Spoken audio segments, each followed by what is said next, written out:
Sa atong unang pagbasa, ang hari nga nganlag Safan or Safan nagbuhat og mga buhat nga para niya maayo kay nagsunod man siya sa binuhatan sa ilang mga katigulangan niya. Kay mao may binuhatan sa katigulangan, maayo ni kanabang gitawag natog naandan niya. Sige lang sila buhat ato hangtod nga naa sila'y nakit-an nga basahon nga sinulat tingali tos mga unang mga propeta nga pulong sugo sa Ginoo.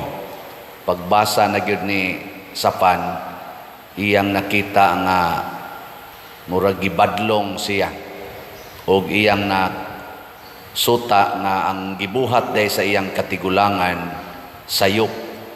Motong iyang gigisi ang iyang biste, isip, pagbasol, paghinulsol. Nga iyang gitigom ang tanang tao ngadto sa templo o iyang gisultihan nga sayop kayo ta. Ato na ning sundon ang gisulti sa Ginoo. Lingiyay mong tupad ing na sakto ang imong tanang gibuhat. Ing na ko no. Kay naarabay uban nato, ato yung i-insist kay maoy na andan, kay maoni ang gibuhat sa atong katigulangan, i-insist gina nato. Unya di ay ito, nahimo na daitang mini nga propeta. Kay nga naman, ang mini nga propeta mailhan sa iyang binuhatan. Kung ang iyang binuhatan gani, wa muhaom sa gustos Ginoo, dili na siya tinuod nga propeta. Mini sama nang musangyaw ka nga kanang utang kolektahon gyud na, kay ang utang dapat bayaran. Unsa man na, sakto na o dili? Daghang man gyud nato, uy kolektahan na oy, og di mo bayad ikiha, total namon tay balaod ana. Unsa man, sakto na dili? Di ra ba maningog ay? Nga nagiklaro gina ni Kristo. Sa Old Testament, giingon sa na dito, buhata ngadto sa uban ang imong gusto nga ilang buhaton nganha nimo. Kung wa kay kwarta niya, sigihan kag paningil, malipay ka. Ha? Unya, kung wa kay kwarta niya, di jud ka paninglan, malipay ka. O di ayaw paningil. Unang ningon si Kristo, kung pag-abutan ni Kristo kaya namang gihatagan og hingpit nga kahulugan ang balaod, ningon na gid siya, pagpahula mo unya ayaw na mo paningil og bayad. Ana. Kay kahibaw man si Kristo nga kung magsigi ta ning paninglan na is utang, kani manggong dautan nga buhat musangko sad sa dautan nga sitwasyon sama na magsikag paningil sa utang. Ang resulta do nagyoy kadaot na mahitabo sa inyong relasyon, di na mo magtagdanay, mag-away, usahay pa gani, magpinatyanay. Nga na. Dili maayo ba ang sangkuan mo na ang buhat yun, mao'y mo determine kung kita tinuod batang tao nga tarong or tao nga dautan. Sama na karong gi-propose nato, mga bright, man kaya na sila nga to mga lawmakers. Ang ilang gi-propose sa Congress, divorce bill gi-approve sa majority sa atong mga lawmakers. Unsa man na sila, mini o tinuod nga mga propeta. Hinaot unta kitang mga Filipinos makasabot ba? Ang baruganan sa simbahan, hinuon naman sa pipila ka mga pari, pipila ka mga obispo, pipila ka mga madre nga pabor anang divorce. Pero dili kay na sila daghan, mga mini pud na sila. Ang ato yung simbahan, ang baruganan, di gyud maayo ang divorce. Unsa may atong gi-propose o gi-practice og mao sanay ato karong present nga set up sa atong family code, ang declaration of nullity or legal separation. Dili ang pagguba sa marriage, kung dili i-declare nga wa gyoy marriage nga nahitabo kay dunay mga impediments. Pasabot, ang ato rang bungkagon nga panagtipon, kanang wa gyoy kasal, why sacramental marriage. Pero naagi sacramental, kay valid siya sacramentally, ato lang ng himuan og legal separation. Haron dili daot ang physical nga aspect. Pero ang spiritual, wa maguba. No, di ba? Mao na atong solusyon. Haom kayo na sa atong konstitusyon. Kay nga atong konstitusyon is pro-God. Pro-God. Nga nga atong mga lawmakers, usahay, di na nila balihon ang pro-God nga prinsipyo, adto sila sa legal ragyod, legal and physical. Nga, unsa may resulta kung mag-divorce, nalipay na ang asawa, kay wa na siya ay banang buangon. No? Lipay. Ha? Oy. Pangutan na. Moingon na siya, yes, divorce na gyud ko, panuway dako. Unya ang inyong anak, unsa may isulti? Ang inyong anak ba nga nahimo adto, unsa may isulti? Lipay. Sige, huna-huna. Nya. Inighuman imong divorce, unsa may imong buhaton? Ngitag lain. Nya karon niabot na ang bag-o. Unya kay ang batasan pupariha ra man sa dadtong una. Unsa naman sa imong buhaton? Divorce na sad. Nya nanasan mo'y anak nga nahimo. Lipay na ka, nga naka-divorce na kagkaduha. Lipay pa ka? Oy, mag-anam og ka-dry ang imong kaugalingon, kay moingon ka, I'm a failure in my love life, in my family life. Failure ko. Nya ang sunod, sa puto na kay kastanan, mangandoy kag partner, wa nay mo punit nimo, kay sa puto na kay kag naong. Di mag-self-pity na ka. Amo na ni crisis pa gyud ang imong working atmosphere, kay sa puto na kikas imong workplace, ang imo sa mga kauban dito magsige na sa glibak nimo, animal. Wa na kay maayong relasyon, hastas imong mga parinti, wa na sad kauyon nimo, kay gatakli-takli lagi in taon kag bana or asawa, magdepresyon dayon ka. Nya katong imong mga anak nga nanagko na sad, nga wa say klarong mama o papa, unsa say kahigibati ato, sa putong sa kaitos tanan, magpa-attract to kay kuwang sa atensyon, magpangita og atensyon. Mao na mo apil ana mga fraternities, sororities nga maghimog mga milagro diha sa kadalanan, mamusil ana mga tao, mangawat, magdinunggabay. Nya unsa may ilang nahatag sa katilingban? Mauni atong tan-awon. Ikaw niya kanang declaration of nullity, Father, imo mangyapon ng buwagon, at least why marriage nga nahitabo, giprove nato na kining maong marriage dili ni tinuod, invalid ni. Nya unsa may kasagarang rason?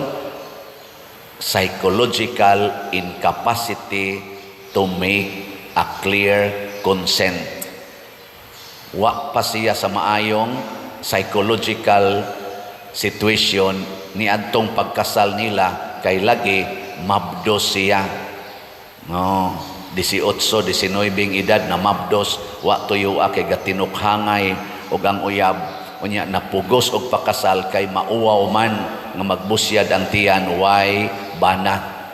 Ang laki sad napugos og pakasal kay nauwaw og nahadlok sa kaliwat o ginikanan sa babae nga isog kaayo. Ana, mao na yung mga psychological defects nga makapa-invalid sa kaminyoon. Pasabot ba sa atong mga decisions, labi na gyud aning mga dagkong decisions nga mo involve o kinabuhi sa tao o relasyon, sundo nato ang Ginoo. Mo to si Safan, pagka amgo niya, iyag yung gibag-o ang iyang desisyon isip hari. Nautunta nga itong mga leaders sa atong nasod magbag-o unta sa ilang desisyon. Kana bang makaamgo ta nga sayop din atong desisyon, wa din ni mahaom sa Ginoo.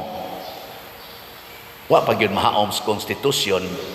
Muna maglalis na ron na sila, pero kay lagi inigbotisyon, mudaog man dayon ang majority, kay unsa man ang atong, unsa to'y tawagan ng mudaog ang majority, mao'y majority wins, unsa to'y tawagan na?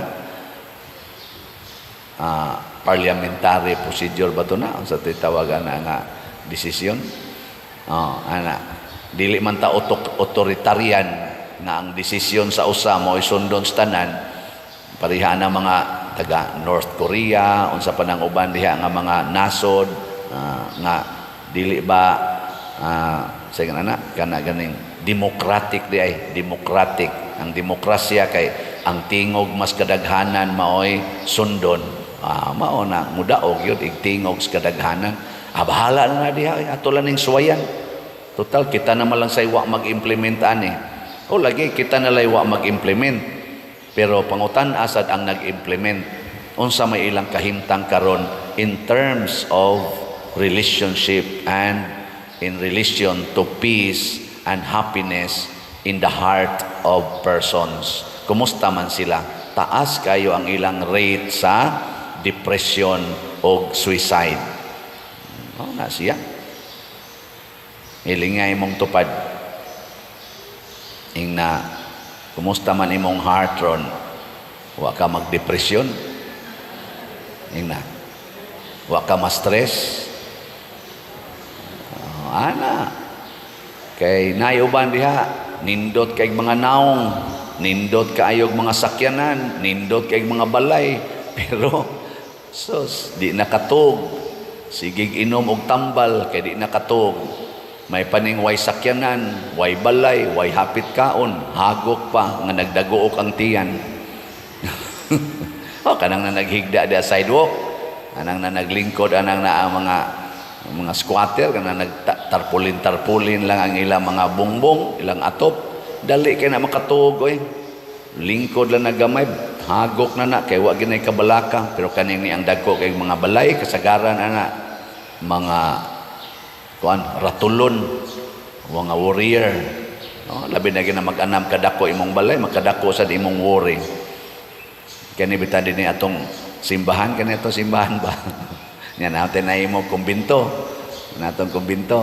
Moingon dahil ko sa kasagaran is mga pari nga kung ingnon kamulay puli din ni padre. Uy, di ko di kadako gastuhanan. Sus lisura sa danang imong gibuhat, kadako sa danang gastuhanan. Worry kay sila ana. Kamu nawori mo? Nawori mo aning atong dako nga kumbinto? O nalipay? Wa man gani ko mawori nga dako pa kay tagbayron na.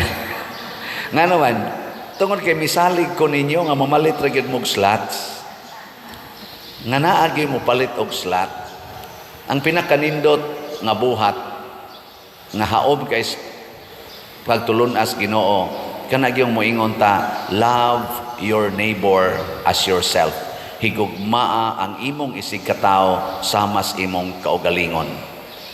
Nganuman, the more nga atong higugmaon ang atong isig katao, kanang imong gihigugma mobaos gina nimo.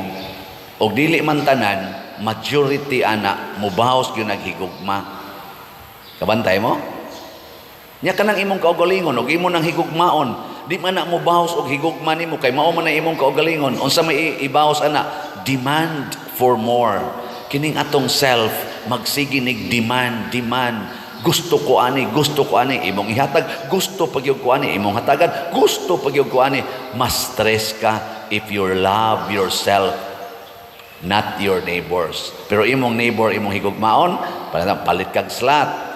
Pila gud ni kalibo ang magampo, apil kas pagampo dinhi. Di naadayon kay kumparas kumbinto, naadayon kay San Vicente Ferrer's Daily Abundant Graces or SBF dag. Kinsa man nato wa manginahanglag Daily Abundant Graces. Kitang tanan oy, Ginoo, ilikay ko sa kadautan, Ginoo, ayuha ko sa akong sakit karon, Ginoo, mulampos unta ni akong kuan. Mao man na ang Daily Abundant Graces nya ihatag na sa mga tao nga mupalit og slot sa SBF dag. 500 pesos ra gid na siya. Asa man ka mga ambisyon nga doon na kay daily abundant graces adto suertres. Suertres kay para makadaog ka. Oy, galabi ang pilde kaysa daog. Asa man ka mangitag daily abundant graces, mangurakot ka. Kay daghan kay kag kwarta. Oy, masakpan ka, patay ka. Nyawa pa jud kay kalinaw, sige kag pangurakot. Muna daghan kay kag kwarta, mura kag gayak ka sa kwarta, pero ang imong kasing-kasing empty. Oh, di ba?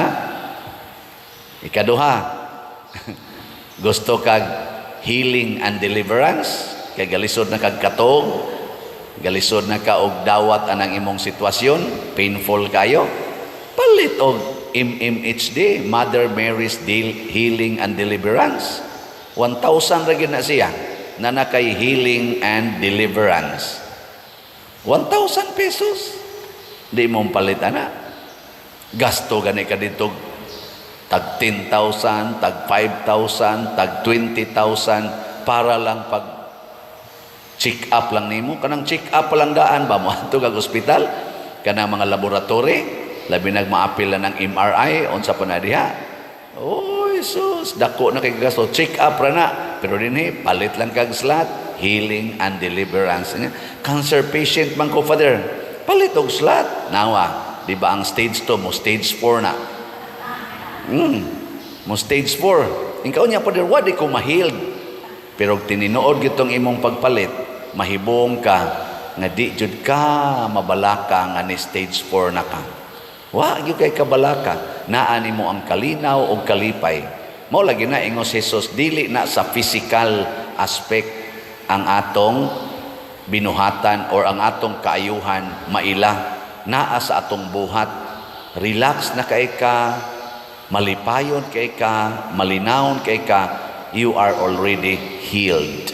Pero wa kay sakit, pero ratulon kay kastanan. Muingon dayon ka, ngano man nakapoy akong lawas, inig-check up, wa man ko'y depekto, normal man tanan, anong di man ko katog, nganong maglisod man ko ginhawa, pero inig-check up, normal man tanan. O, di ba? Ngano magsige man sakit akong likod, di man ko hapit ka, barog, inig-check up, gamay ramang depekto. Ngano man oy, ang resulta na, wa ka ni palit og slot. Wa kay healing and deliverance. Testingi lagi. Kamu no, di jud mo to. Ang tinud-anay mga igsoon, kana bang ang atong gugma para na sa community, labi na gyud para sa simbahan, para sa mga kabos, para sa mga dinaog-daog, para sa mga labing ubos. Kung kana na gani mo'y atong tagaan o gugma o pagpaambit sa atong grasya, there is healing, holistic healing, divine healing in ourselves. Una, sa atong tubag sa Salmo, niingon kita diri nga, unsa man? O Ginoo, tudloi ako sa dalan sa imong mga kasuguan. Kay ang sugo sa Ginoo dili ang sugo sa tao, mo'y maghatag natog tinuod nga kaayuhan ug kaluwasan. Kining atong nasod nga karon gi daog-daog, gibiay-biay, mura na lang tagi katawan sa taga China, di na takasod ngadto anang atong saingan anang barko diyang gubaon, di na taka-resupply kay gibantayan na, mura na lang tag mga piso nga kupugan sa agila. Di ni masulbad pinaagig armas, di ni masulbad gani pinaagig legal matters gyud na kanang atong ipamugos ang atong kunuhayng balaod. Kay doon na sad sila dito'y legal nga baruganan. Unsa may makasulbad ani? Diyos nung pamaagi, gugma, pagsabot-sabot, pagpaubos, ang pagpakita nga nahigugma sad ta ni anang mga tawhana, ang ato mga silingan nga nasod, ato sang gihigugma. Kana mo'y saktong buhaton, aron mo baw sad sila higugma nato. Kay kun ang kasuko o ang atong pagsigig condemn nila mo'y atong ipasa, magsigi sana sila kasuko o condemn nato.